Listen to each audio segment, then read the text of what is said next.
bit about nationalism. You had a piece by paid to read nationalism, and also from where we get a lot of the facts, theories, ideas that are mentioned in your readings, in your text. In other words, where does this actually come from? What type of research do we do? Just a few words on that. Because there's actually a method to the madness, even though we're dealing with human beings. And for those of you who are majors in other social science fields, you will come across this as you go along throughout your education here when it comes to theories and hypotheses and variables, etc. Conjectures about relationships. So we're going to touch a little bit upon that. But at large, we're continuing as we started with focusing on basic concepts and ideas of what we call political science and politics. And we talked a little bit about some of the basic foundations of ideas such as ideology, nation-state, power, justice, and so on. And as we will see as we go along, this thing we call a nation-state, the people with the government, can have very different external representations. They can have very different internal representations. But ultimately, whether you're talking about Finland, North Korea, the U.S., Mexico, Venezuela, or somewhere else, you're ultimately talking about different types of nation-states, because that's the type of governance structure that we've come to accept as the norm today. It used to be fiefdoms, kingdoms, religious entities, empires, but in the last 300 plus years of human existence, this notion of a nation-state has come to dominate, and that's what we've come to accept as sort of the norm for governing structures today.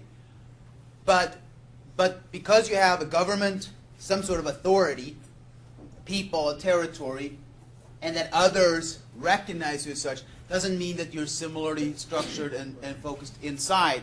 We have different ways of running nations. We have different state systems. So we'll look a little bit about that at that as we go along throughout the entire course. A few more specific concepts. Like in any field you're studying, there will be certain words, certain ideas that come across in your readings and your discussions that you need to have some familiarity with. It's difficult to study biology if you don't know the basic terms of how anatomy works, etc. And one of those things that often comes across when we talk about politics and we talk about governance and we talk about relations is power. And yes, we do live in the most militaristically impressive and militarily impressive country the world has ever seen. But power has diversified to much more than just military power. That used to be what built empires, but it's also always been the case that in order to afford that military machine, in order to afford those soldiers, in order to afford technology that enables you to become a military power and thus instill fear and intimidation in others, and in the case of everything from the Roman Empire to the British Empire, rule most of the world, you need an economy.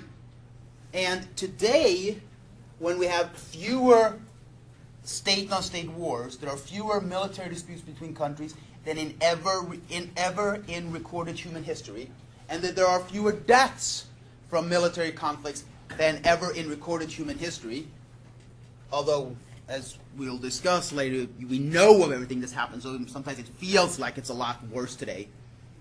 But today, economic power, political power, social power, cultural power has a profound impact. Think just about the financial crisis that started in 2007 and the recession that follows. There was not a single gunshot fired. There was no military invasion. There were no bombings. There were no attacks. Yet more people lost their jobs and more poverty hit more people in the developed world than has ever occurred since World War II. So, and that was because of a financial crisis, not because of a military conflict. Today, of course, with the power of social media, you have the dissemination of cultures and ideas that affect people's behavior in profound ways that you didn't have before. Music now becomes global instantaneously through YouTube and social media sites sharing, etc. That's a very powerful influence on financial resource allocation. If you watch the what was it, Grammys on Sundays, whatever, I mean, half of the awards, were from a whole host of other nations, groups that had succeeded, and producers, etc. So power can take a whole different type of trajectory than just military. Exchange and persuasion, the fact that you actually can convince people to do something that they would not otherwise do, is an incredibly powerful source of influence. 99% of relations between countries today is not military, it's diplomatic. And in diplomacy, one thing prevails: persuading others to do more of what you want them to do than they would otherwise do. That's the whole art of diplomacy. There are various strategies and tactics behind that, but that's the art of diplomacy.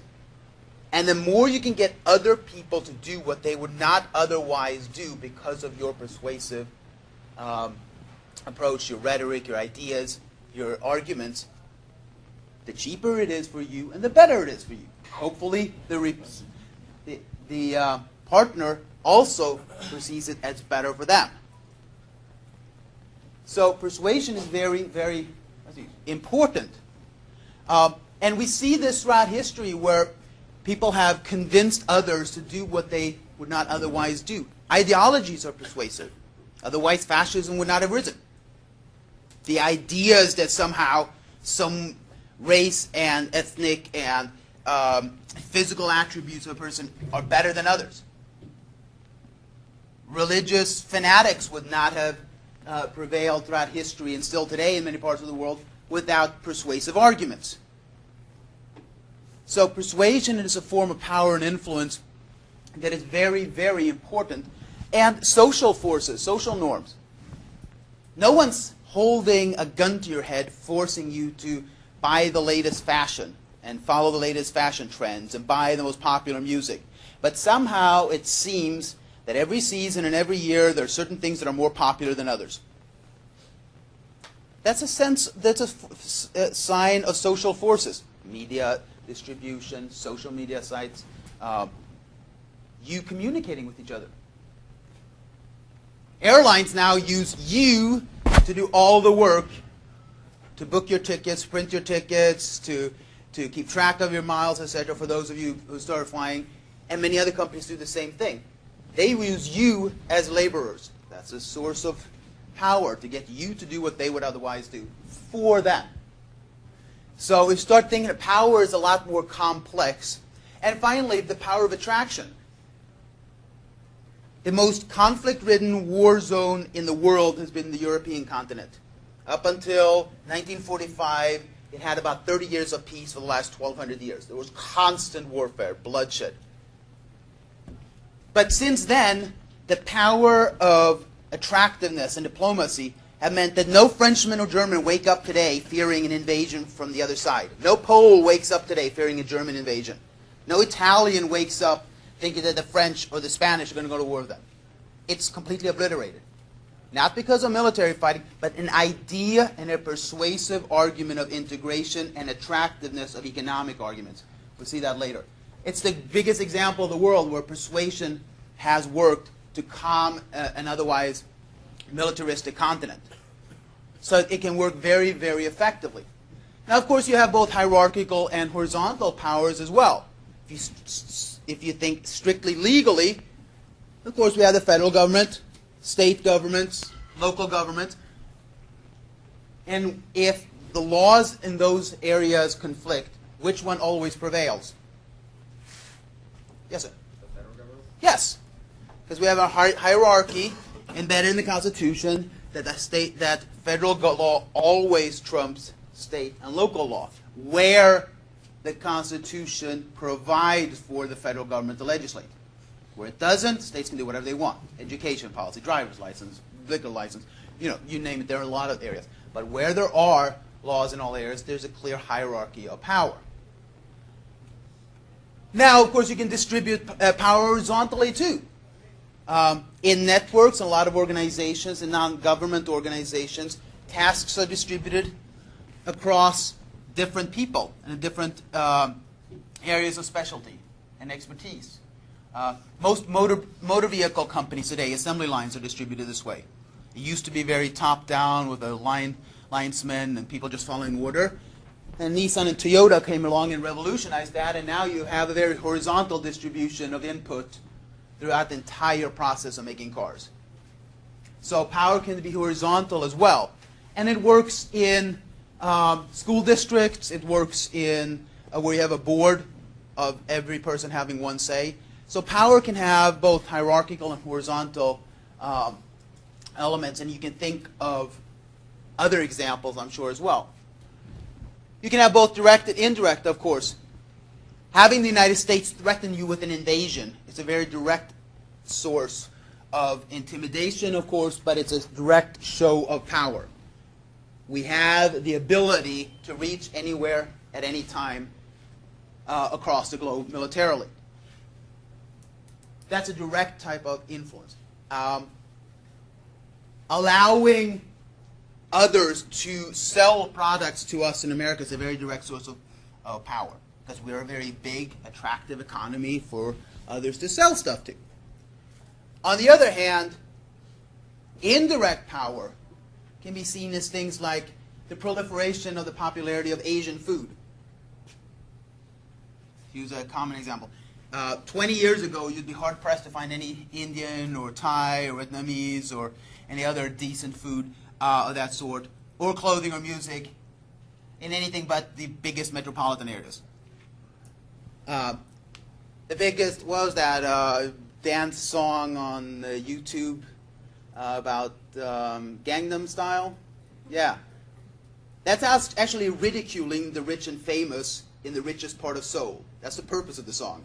And it became an instant global hit. Nobody knew that until way after it became popular.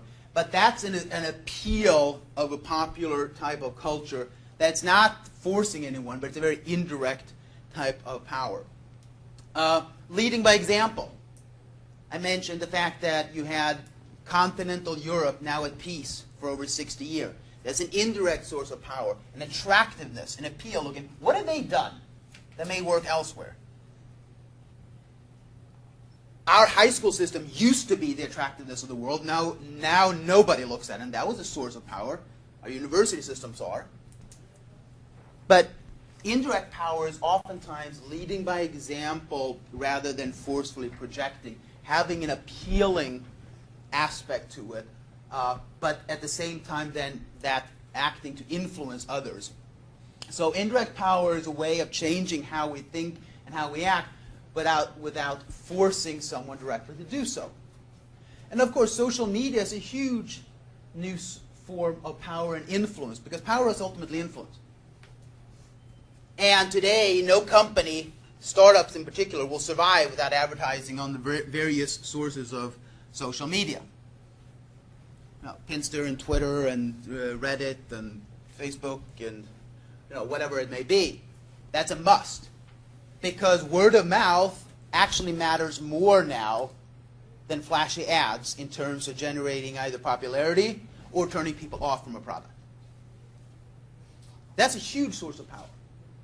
And of course, the revolutions in North Africa would not have happened had it not been for cell phones and internet. We'll see that later in transitional democracy, but people who for years have been forced to stay quiet for fear of protesting because 20 or 30 people, a class like this against an army is a piece of cake. You can be mowed down, killed, or jailed. Not a problem. But instead of having 40, if you have 400,000, that becomes a whole different ballgame. And the fact that you have a cell phone and you can communicate with others and guarantee that you have 400,000 instead of 40 people, that makes the entire difference in revolutions in countries that have changed the entire structure of previous authoritarian regimes. And that obviously is a source of power.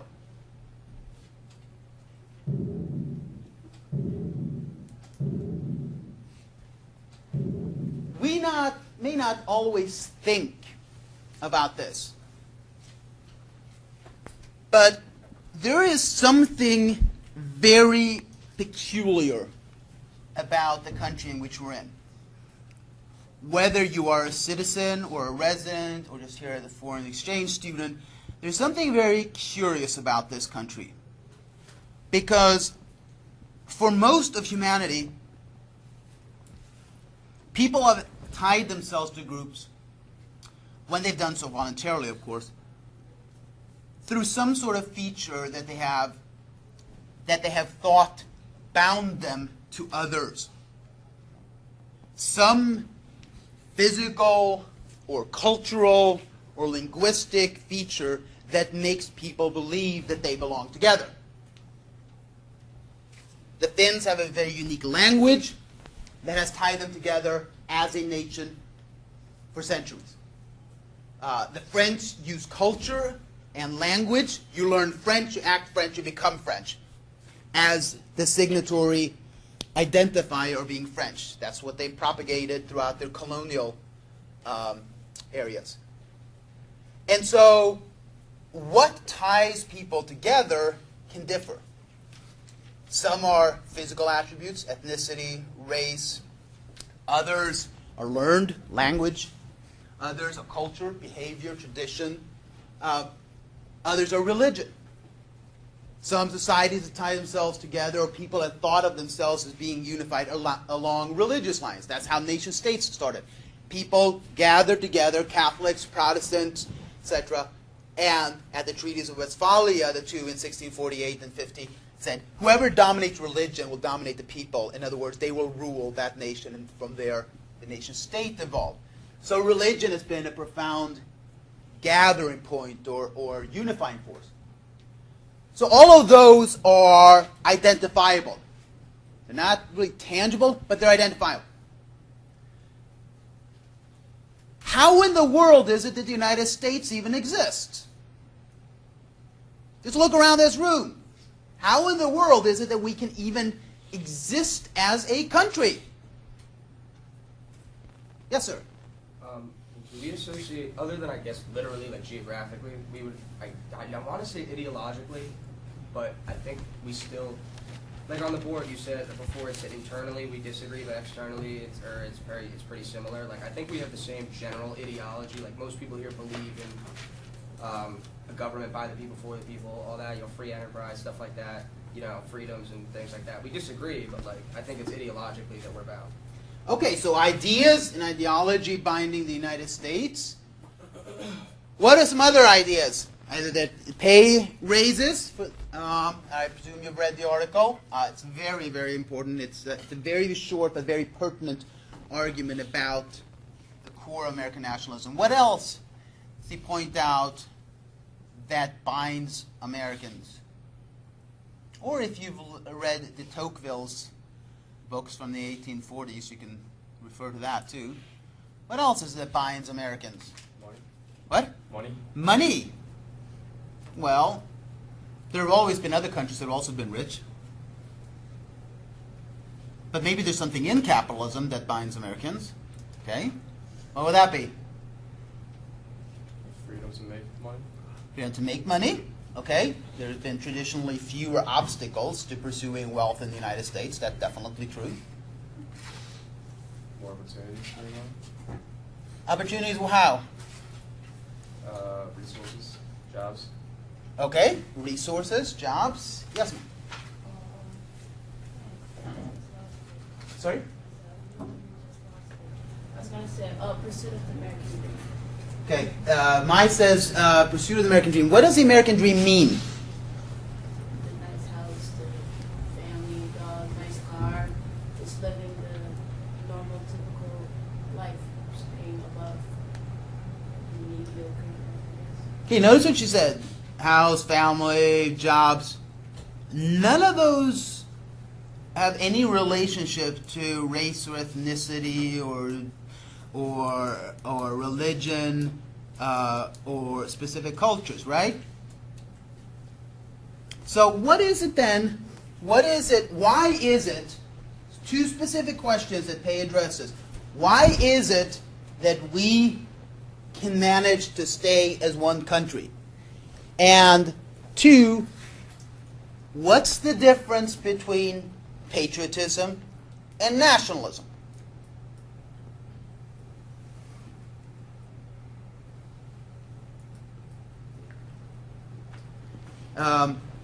Creo mentioned half of the first answer.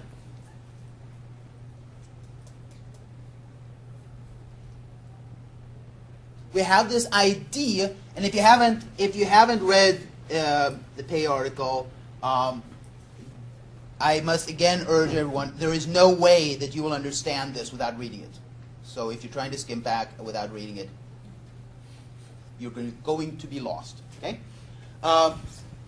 What is it about this idea of America that binds us together? To put the question differently, the hardest question that you will be asked as a freshman is, what is it to be American?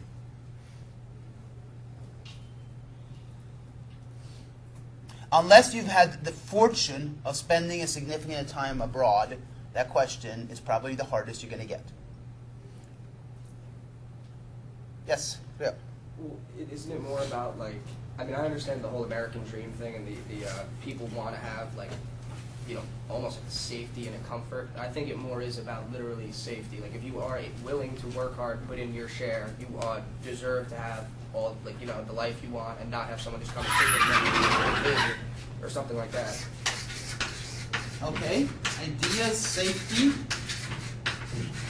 What else? Opportunity. Okay. So all of these are unrelated to anything tangible or material or immutable. Race, ethnicity are immutable. Languages are immutable. Geography are. But they can pertain to whether you're a Pakistani immigrant or you're a Native American or anyone else of whatever background or religion or race or ethnicity, right? Do we have an official language in the United States? And yet we survive. We have no official religion. We have no official language. We have no official geographically set boundaries. We have continuously expanded. We have not only expanded and added new states like Hawaii and Alaska in the last century, we've also added 17 protectorates that are nominally under our guidance but semi-autonomous. So territorial is definitely not. Culture is a mix of everything and anything, and there's actually no set tradition. Yes, sir. I've actually, when you brought that up, I've always wondered, protectorate, like a country like Germany, or where America is like part of like their defense, does that actually mean that there's any other, is it only, okay, we're only here to protect you, or do they actually get a say? No, a protectorate is not an independent country like Germany. A protectorate is like the Virgin Islands or Samoan Islands, not Samoan Islands, north of Hawaii, sorry. Name eludes me now. Puerto Rico, for example. Autonomous regions that are not independent countries that rely upon the United States for certain military and economic support, but that run their own internal affairs. Britain has about 65 of them. France has about 50 of them still. Netherlands, a dozen. U.S., 17. They come either because they are breakaway regions that didn't want to become independent, or most oftentimes, but not in the U.S. case, legacies of colonialism. So there are those anomalies, but they're very small. They have, like Bermuda has its defense and foreign affairs run by Britain, but everything else it handles independently.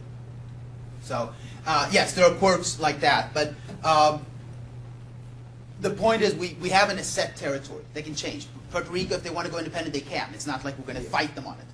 Or the Virgin Islands. So that is not the defining sort of constraints or definitions of the United States nationalism. Now, we need this sense of unity. We've almost broke up through a civil war over the question of slavery, and that was an idea of human dignity and what you could do with other humans. And we've had many, many strives since over issues that relate to race and ethnicity and culture and religion, and we still really haven't settled the whole division of religion in public and so on. But we still managed to stay one country. And on the face of it, and believe me, if you've traveled to countries that have seen the explosion of immigration in the last 20 years, we have done a far better job of integrating immigrants, despite our problems, than any other rich country, by far. You just go to suburban Stockholm or suburbs of France, and you will pretty quickly realize that despite our domestic problems, we are light years ahead when it comes to integrating immigrants into our society, based upon these ideas, not some predetermined conformity to a religion or culture. Now, what's the difference between patriotism and nationalism?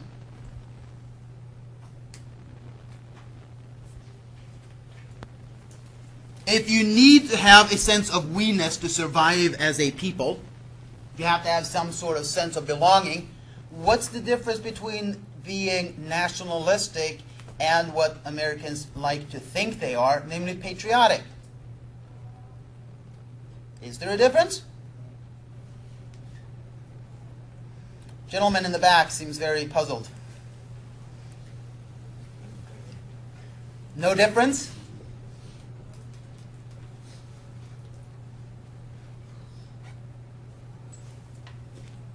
There's no right or wrong answer to this. Anyone? What does Pei argue?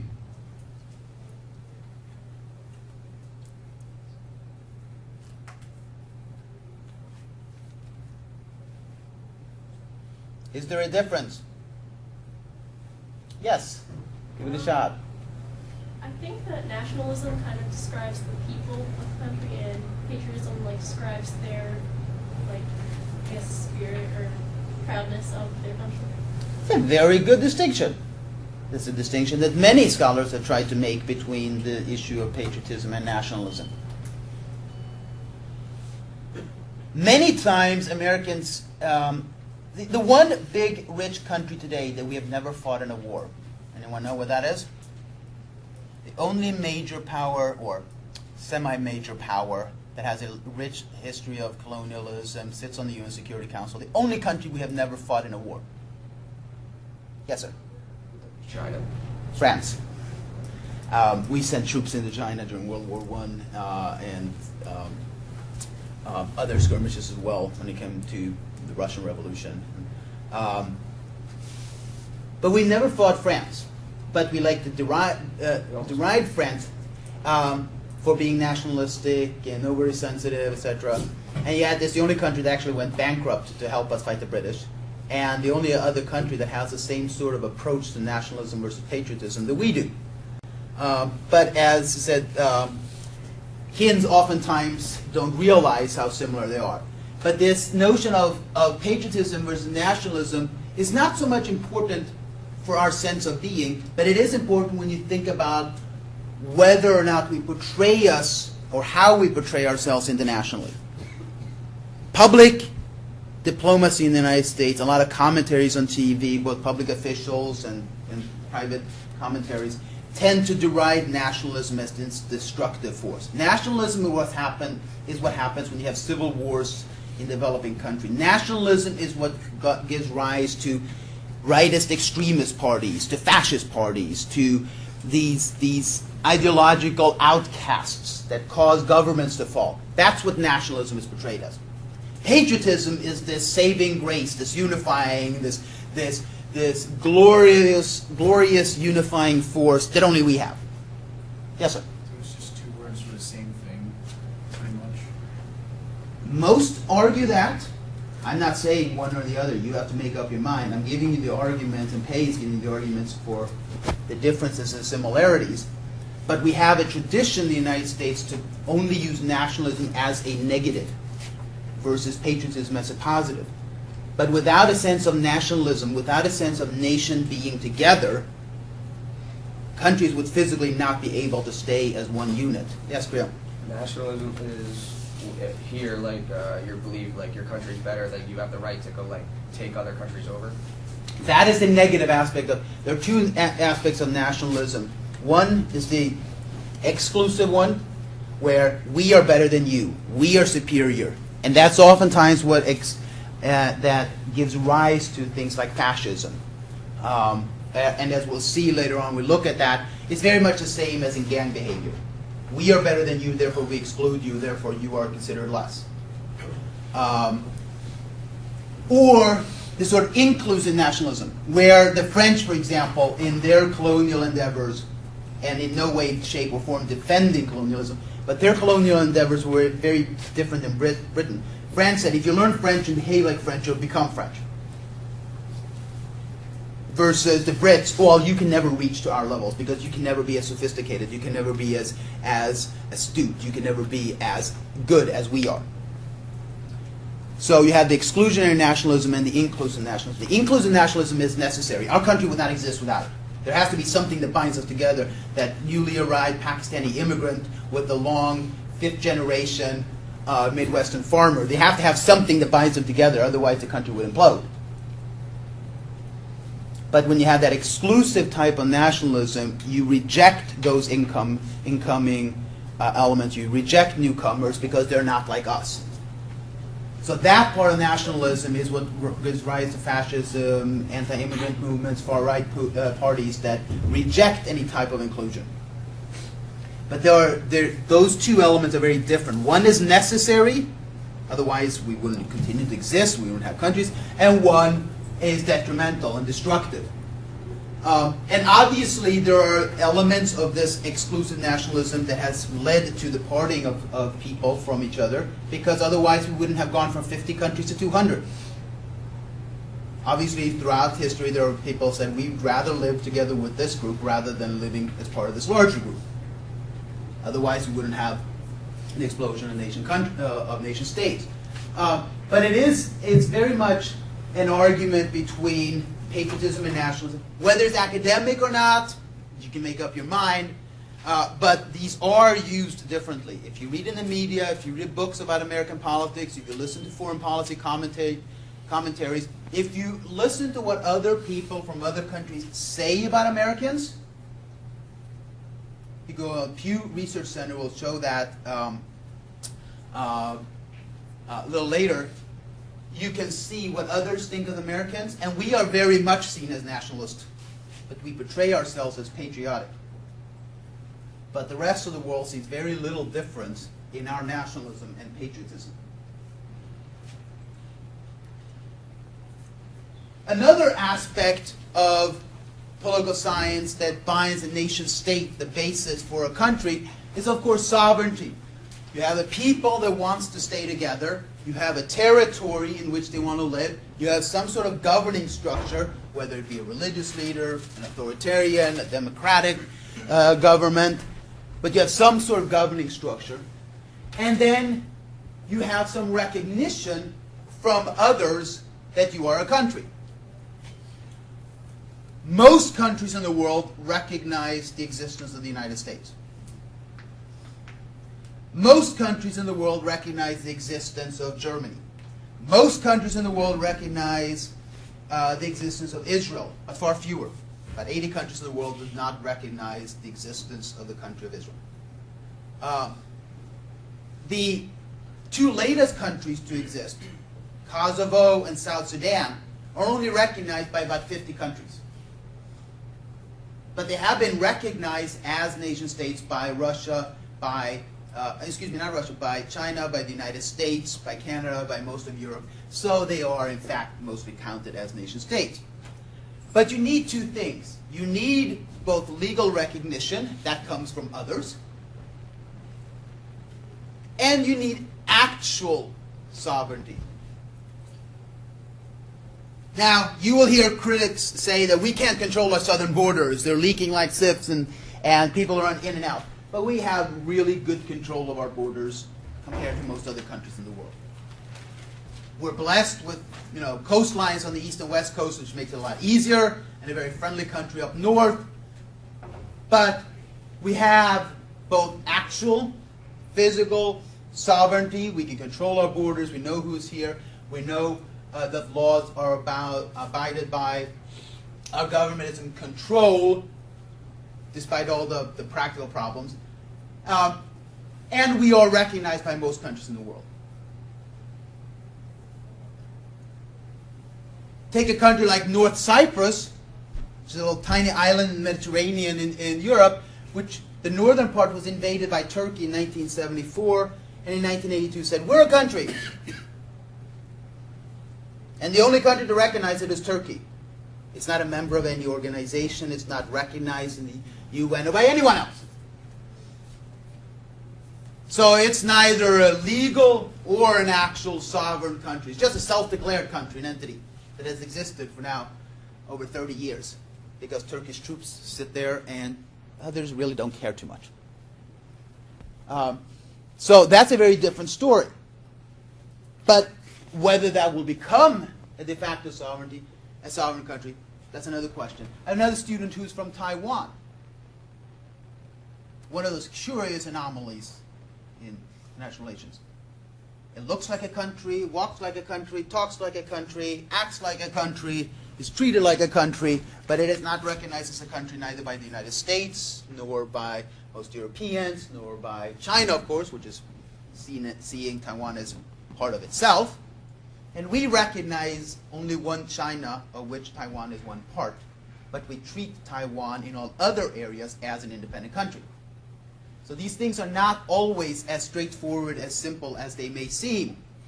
But the basis for the sense of this course on is you either have legal sovereignty. Somalia is a recognized country by most countries in the world. It's a legally recognized sovereign entity. It is not a practically sovereign entity because it has no control over its borders whatsoever. Most countries that you think of and that you recognize and identify, South Africa, the U.S., Venezuela, Colombia, etc., have both of these. One you get externally from others. One you show that you can do yourself. And the reason why this is important, so you have a nation, you have a state, a governing structure, you have territory, you have people, is because the things that we like to do, go online, fly, buy imported clothes and shoes and food and export stuff, are all necessarily agreements, contracts between countries signed by sovereign entities. You would not be able to log on to most internet sites were it not for sovereignty. You would not be able to wear most of the clothes you're wearing were it not for sovereignty, etc. So these make countries the same thing as we as individuals are. In other words, you and I can enter into a contract, countries enter into a contract because they're recognized as sovereign entities. They're legally binding entities in the system that we call the world today. There are other actors also out in the world, not just countries, of course. Actors that affect the distribution of resources, the allocation of resources. Some, like the United Nations, the European Union, and the World Bank, is where countries, the United States, Canada, Venezuela, Germany, Australia, are members. We voluntarily enter into these. Unlike some of the conspiracy theories here on TV, there is no world government. There is no one forcing the United States to do anything it does not want. Everything that is done internationally in every organization, of every dollar that is spent internationally, the United States does voluntarily through the government that is elected by the people. There is no world government, there's no world force, there's no United Nations compliance regulations that we have not voluntarily entered into. So countries do this voluntarily through the governments that they have elected domestically. And they join these organizations because it seems to be in their own interest. And these organizations then facilitate things like trade. So we can sell Chevrolets to Ghana and buy clothes from Bangladesh. Those are the type of things that these organizations help countries with, or to provide development aid to poorer countries through things like the World Bank. Then you have other non-governmental organizations, and you and I can join. If you're really interested in environmental change or climate change or saving a specific species or freeing political prisoners in countries that are not democratic. Those organizations can have a profound effect on how people and governments allocate resources. Amnesty have named and shamed governments that have incarcerated people for long periods of time simply because they've spoken their mind. And you put enough pressure, governments may relinquish that, or relent, and release prisoners. Greenpeace staged protests against various things like nuclear power plants, shark fishing, and other things around the world. You may or may not agree with them, but it raises awareness, and in some instances, it raises money and resources from governments. For example, banning whale fishing in most parts of the world come out of their work. You may or may not agree with them, but it has had an effect on what governments have legislated to do. The Red Cross is the only non-governmental organization in the world that through international treaties, agreements between countries, has the right to go into any conflict zone in the world and help those who are wounded. So this is what countries have agreed to in 1946, that this organization should have the right to do, regardless of what parties are fighting.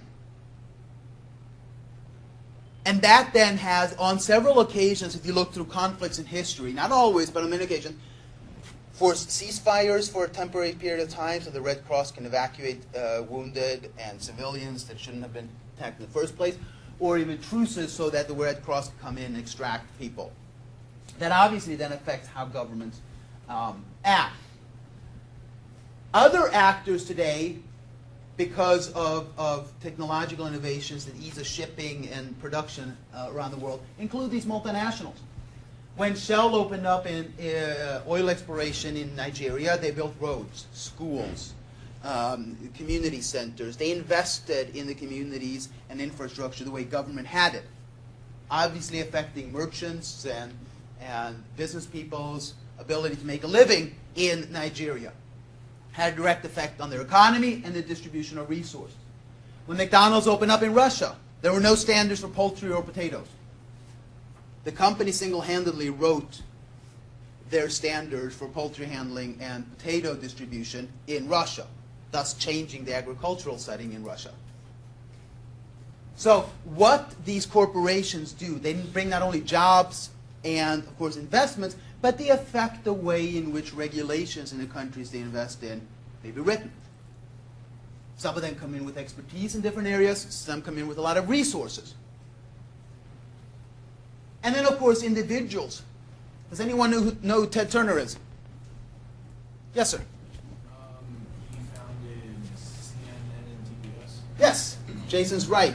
Ted Turner founded CNN. And today, of course, you have a gazillion cable channels, most 24 hours. But that was the first 24-hour news channel in the world. And for a long time, the only. And so he revolutionized how people around the world got news. And changed the way even governments learned about how events took place around the world. Way before you had instantaneous communication and texting and internet access across the globe. Because he had reporters all across the globe that distributed resources and information that governments actually relied upon. And of course, Bill Gates not only invented programs that most of us have used, but their foundation now has contributed more to the eradication of malaria than all of the rest of the world's governments combined. So here's an individual that obviously has had a profound impact on how people's lives, the prospects for people in countries affected with malaria, and thus the economy in those countries as people survive. So individuals can have a profound impact as well. So you have actors that are nation states, you have international organizations, and non-governmental organizations that you and I can join. And then, of course, you have individuals that affect how people behave and how governments behave. So how do we learn all this, though?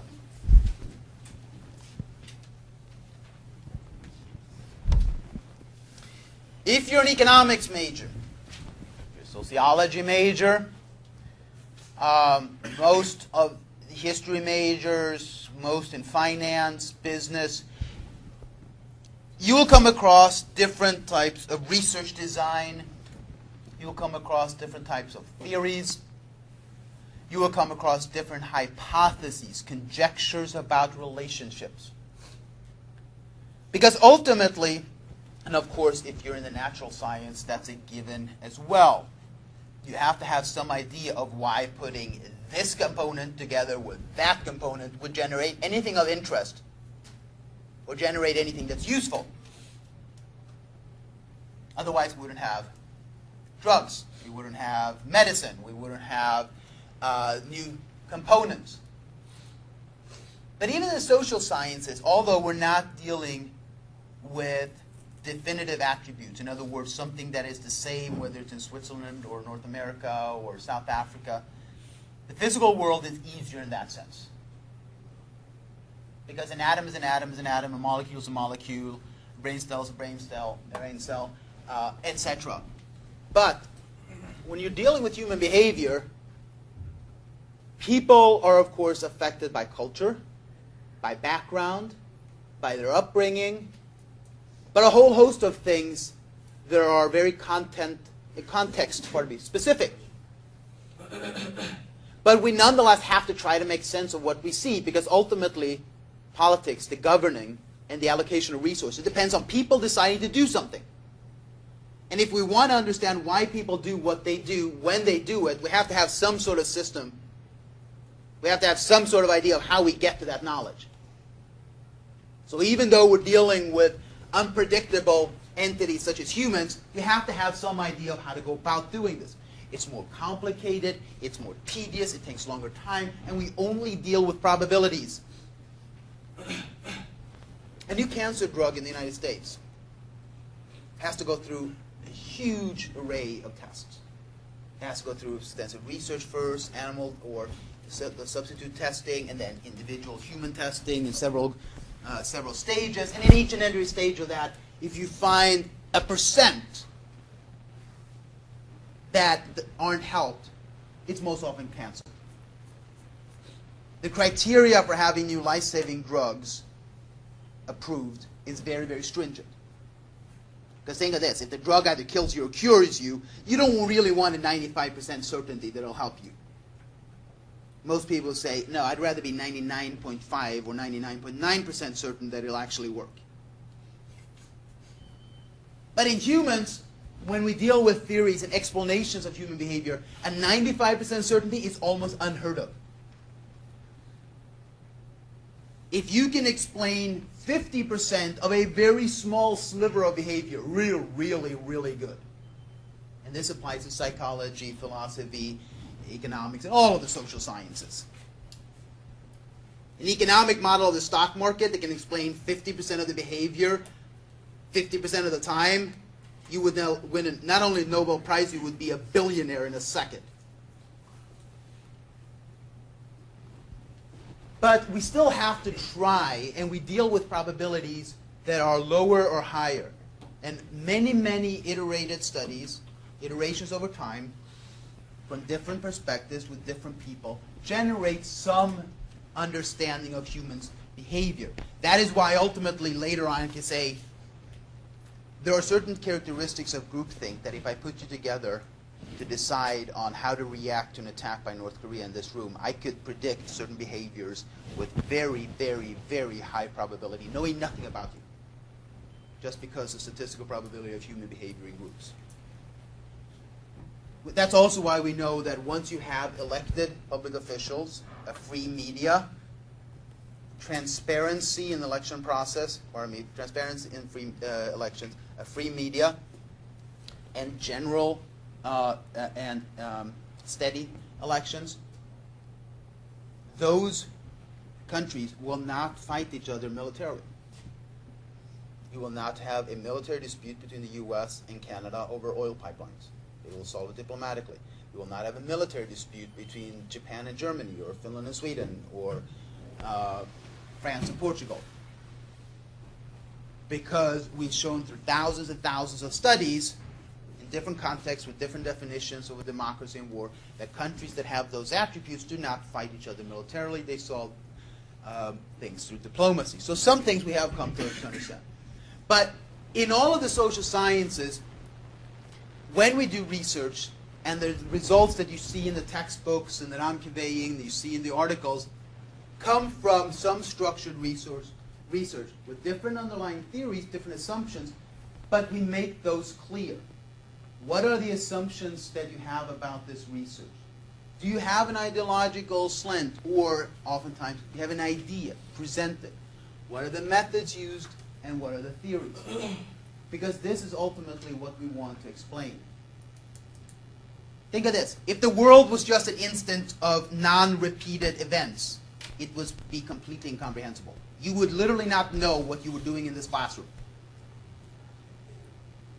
If the world was a place of non-repeated events, nobody would know from one second to the next why they were where they were at that time. So generalities and explanations of relationships is all around us. We're just trying to make sense of it when we're dealing with humans. So there are different types of methodologies.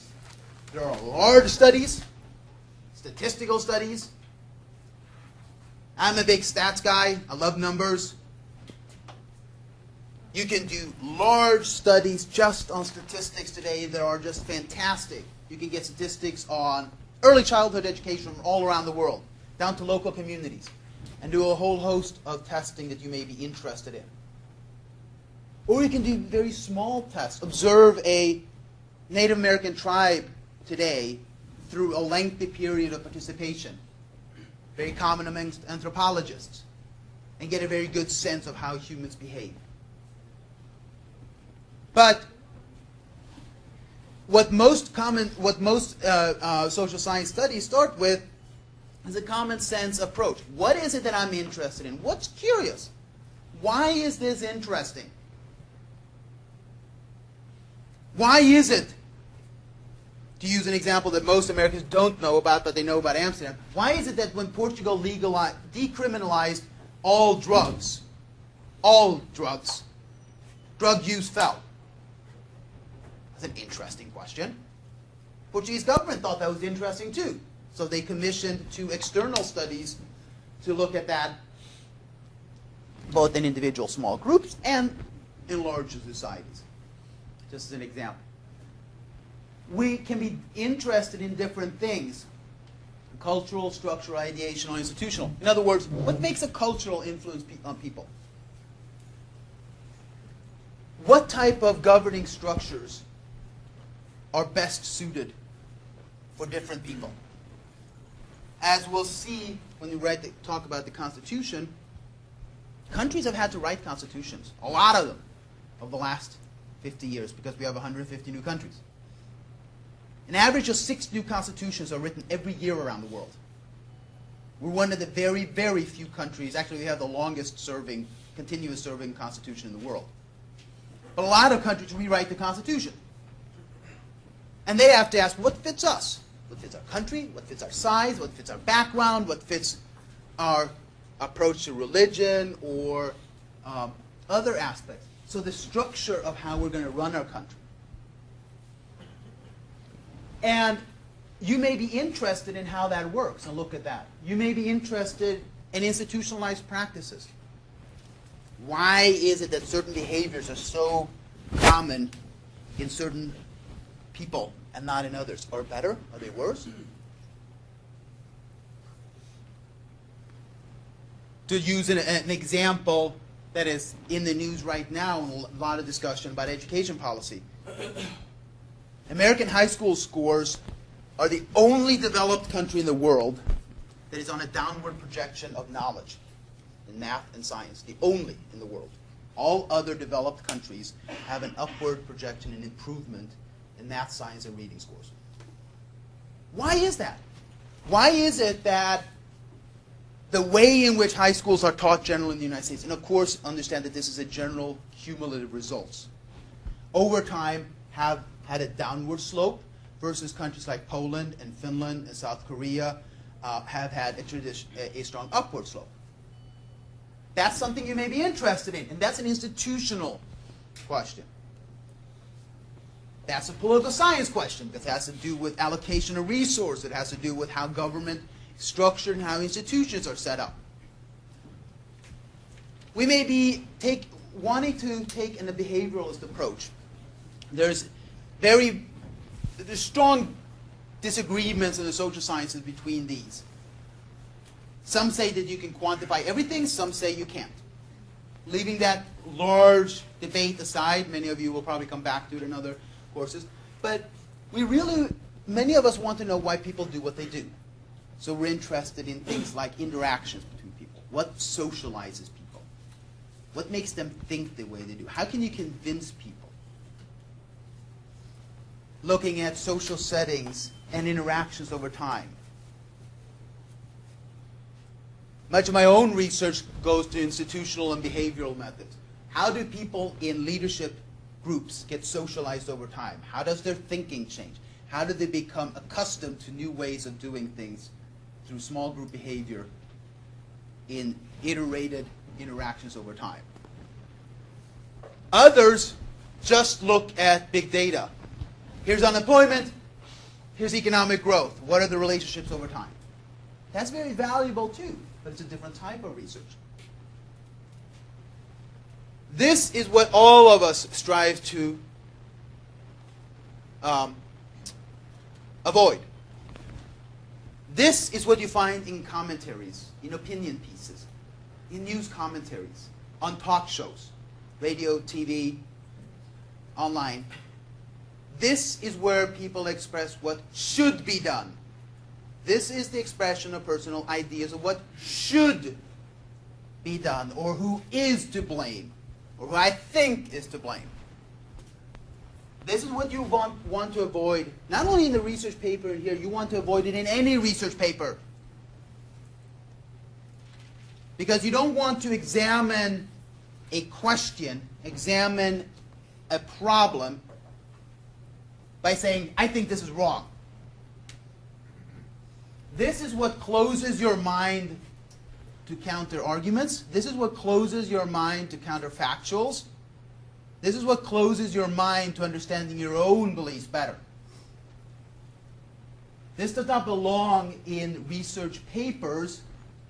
So whenever in research papers or you read or you write, you can put in should or believe, unless you're making a direct citation or quoting someone, of course. But if you can put in this should be, or I think it should, or he thinks it should, it doesn't belong. But we're human. We do this all the time. So learn to identify it, be aware of it. Normative approaches should be, are not explanatory the way proper research is done. But we're human. This slinks in all the time. I have ideological preferences. You have ideological preferences. Dan has ideological preferences. Boris, I said, we all do. The point is to be aware of them, set them aside, and try to focus on the question objectively. It's not simple, but that's what good research does. Ask questions that can be answered. If there is no way to show what you're saying is false, you are not asking a researchable question. If there is no way that your hypothesis, conjecture of relationships can be falsified, it is not a research question. If you don't know how you can be shown to be wrong, it is not a research question. There has to be a way in which you can be shown to be wrong, even if it's hypothetical. If any of you go into theoretical physics, this will become your second language. Counterintuitives, counterfactuals, hypothetical falsifications. But in the commonly used social sciences, you have to ask yourself, what is it that would show me to be wrong? If you can't find the answer to that, if you don't know how that could be, the probability is very, very high that you are not engaged in a question that can be answered. If you say, why do countries fight wars? And you only choose countries, pairs of countries that have actually gone to war, that's an example of a question that cannot be answered. Why? You want to know why countries go to war, and you only choose to look at pairs of countries that have gone to war. Why is that wrong? Yes, Nick? You also know why they don't go to war. Yes, so you actually have to have pairs of conflicts where they did not go to war. That's the whole point. Very good. You also, in college, you're going to be constrained in your own research, but you should be aware when you read research.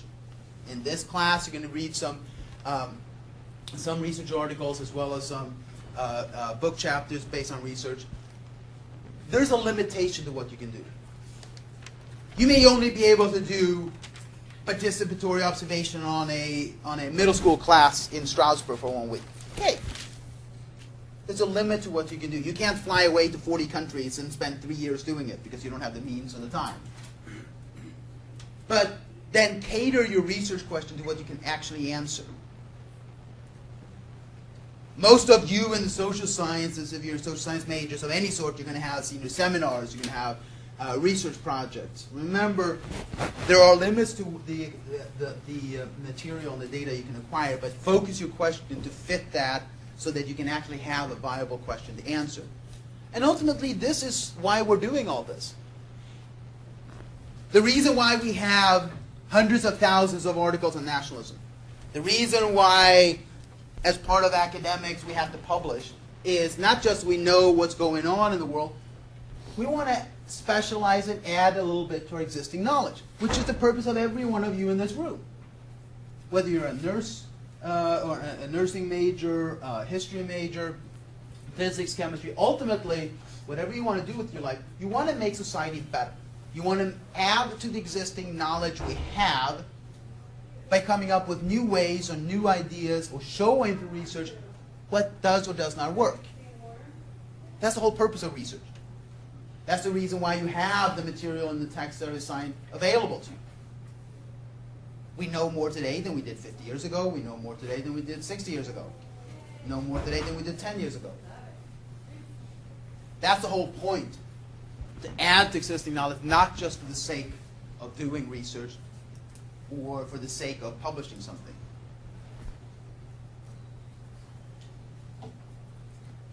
And a theory is oftentimes, it's misused in common vernacular as being the actual process of testing.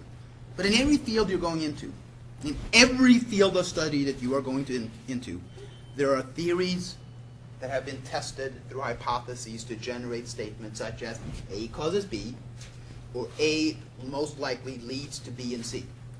Every field that you're going into. And social sciences, generally, and political sciences are no different.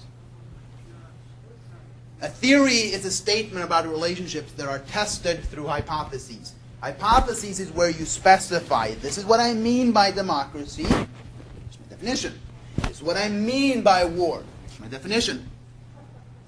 And I conjecture that if you have this, you will not resort to this. You test that, and then you come up with a theory saying democracies do not fight each other.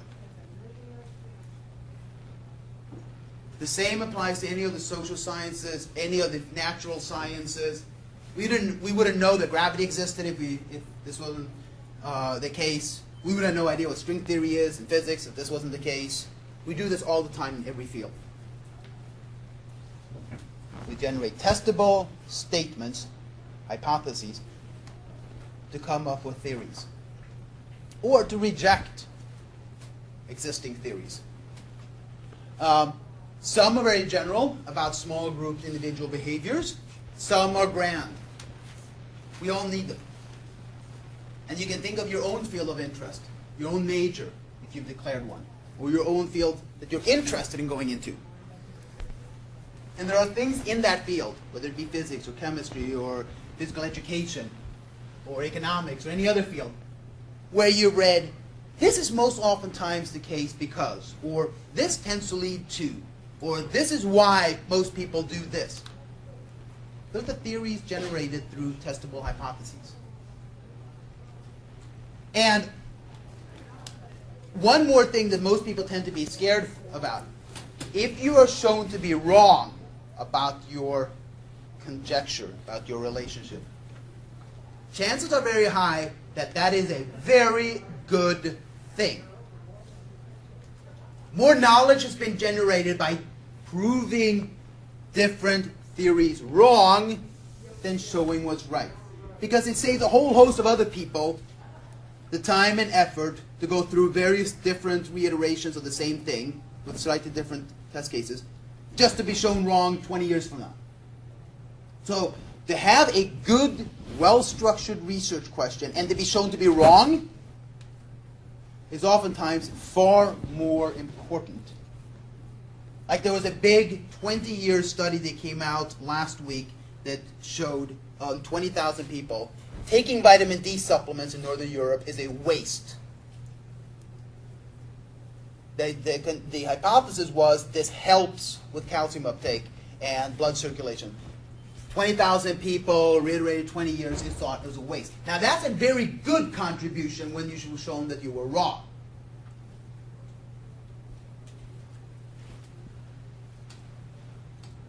And just a few final words that you will come across in any field of study across the university. You will have things that cause behavior. You will have things that are affected by behavior, whether you're in a lab, whether you're on the pitch, on the field, or whether you're sitting in front of a computer doing statistical analysis. I love the example, of my own ridiculous ideas. Most people drink coffee in the morning. Sun usually comes up in the morning, regardless of where you are in the world. So sunrise must cause coffee drinking, right?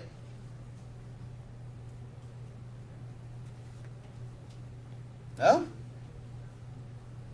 Seems to be a perfect correlation. In other words, there seems to be a very good relationship between sun rising and caffeine consumption. But you would be hard-pressed to find a causal relationship. In other words, the sun rising doesn't cause people to drink coffee. There are coffee drinkers all across the globe at any point in time in the day. But there is a strong correlation between mornings and coffee consumption because most people think that caffeine gives them a boost in the morning when they're tired, just woken up. So there may be a correlation, but one cannot show that it causes. And this is oftentimes confused. And that's one of the things in college, in any of your fields that you will learn. Causation is not the same thing as correlation. Reading an assigned book chapter 5 times may be correlated with you spending a lot of time on it. But there actually may be little correlation between, or causation between you reading and understanding it. Some people just glance at words, spend a lot of time, but if you really want that text to have an effect on you, that's a different thing. Independent variables are the ones that cause it. Dependent variables are the ones that are affected. You have that as in every field. So democracy would be an independent variable. War would be a dependent variable. Solid democracy and the partner, no war. Absence of war. Independent variables, a dependent variable. Those that are affected, the outcome. So through this type of structured and systematic research, and there are a whole host of course, technical aspects that I don't go into, but I just wanted to touch a little bit upon this and say that what you're reading in the book chapters, in the articles, in the commentaries, and what I convey here is not just opinions taken out of the blue. There are centuries of research based upon ideas of human behavior, going through systematic research, constantly updated. We know more about, for example, the causes of failed states, governments that crumble and people that end up in civil war today than we knew 20 years ago. A lot more. And we've been shown to be wrong in a lot of instances. We know a lot more about how to get out of financial crises today than we knew 30 years ago through this research. We have started to question the entire way in which we approach things like drug policies or voting behavior through research. So there are systematic methods. And again, if you're in the social sciences, you'll come across this a lot. If you're in the natural sciences, independent variables, conjectures about relationships, of cause and effect, that will become your mainstay vernacular by the time you graduate. No doubt about it.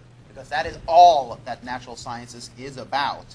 And you're lucky in a sense because natural sciences have that, or as they say, social sciences have envy of the natural sciences because it's systematic, it's consistent, and it doesn't vary from one lab to another or one region to another. The social sciences are the harder part because we have to deal with humans in different contexts, different time periods, with different experiences, and try to make sense of it.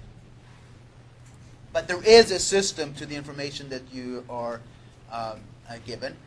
But my final word is, don't take everything for granted. Yes, there are tons of studies that may show the relationship between democracy and wars or group behavior and other things. But be critical of what you read. Question what you read, because it also helps you remember what you read. And if I say anything that you have doubts about, question it. That's why you're here. College is a place where you take an education. You're not given an education. Okay? I'll see you Thursday for discussions.